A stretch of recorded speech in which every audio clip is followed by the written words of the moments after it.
ஒரு புலவர் கேட்கிறார், நீ நபி ஸல்லல்லாஹு அலைஹி வஸல்லமோட அன்பு இருக்கிறதாக சொல்லுகிறாய், ஆனால் உங்க வாழ்க்கையை பார்த்தா நபி ஸல்லல்லாஹு அலைஹி வஸல்லம் அவர்களை போல வாழ்றதுக்கு நீ தயார் இல்லை சொல்லுகிறார்.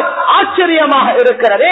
ஏனென்றால் என்னல் முஹிப்ப லிமன் யுஹிப்பு முதீஉ, அன்புள்ளவர் யார் யாரை அன்பு வைத்திருக்கிறாரோ அவரை பின்பற்றுவார், வழிபடுவார். அன்பின் அடையாளம் வழிபடுவதுதான். மேலான சகோதரர்களே, அல்லாஹ்வின் நல்லடியார்களே, முடிவெடுப்போம்.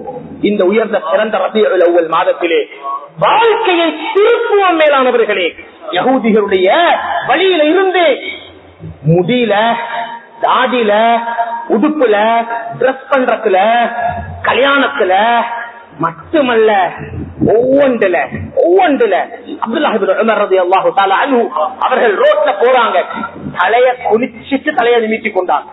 ஏன் தலையை குளிச்சீங்க? சொன்னாங்க, நான் ஒரு தடவை ரசூலுல்லாஹ் ஸல்லல்லாஹு அலைஹி வஸல்லம் அவர்களோடு பயணித்து வரும்போது இந்த ரோட்ல எங்களுக்கு ஒரு மரம் இருந்துச்சு, மரத்துடைய ஒரு கொப்பு இருந்துச்சு. அப்ப மரத்துல கொப்புல கலப்படாம நபி ஸல்லல்லாஹு அலைஹி வஸல்லம் தலையை குளிச்சாங்க. எனக்கு மரம் பிரச்சனை இல்லை, இப்ப மரம் வெட்டப்பட்டாச்சு, மரம் இல்ல. நான் யோசிச்சது என்ன தெரியுமா, இந்த இடத்துல ரசூல் ஸல்லல்லாஹு அலைஹி வஸல்லம் தலையை குளித்தார்கள் தானே, அதனால நானும் தலையை குளிச்சுட்டேன். இந்த அளவுக்கு நபி ஸல்லல்லாஹு அலைஹி வஸல்லம் அவர்களை பின்பற்றக்கூடியவர்களாக சஹாபாக்கள் இருந்திருக்கிறார்கள்.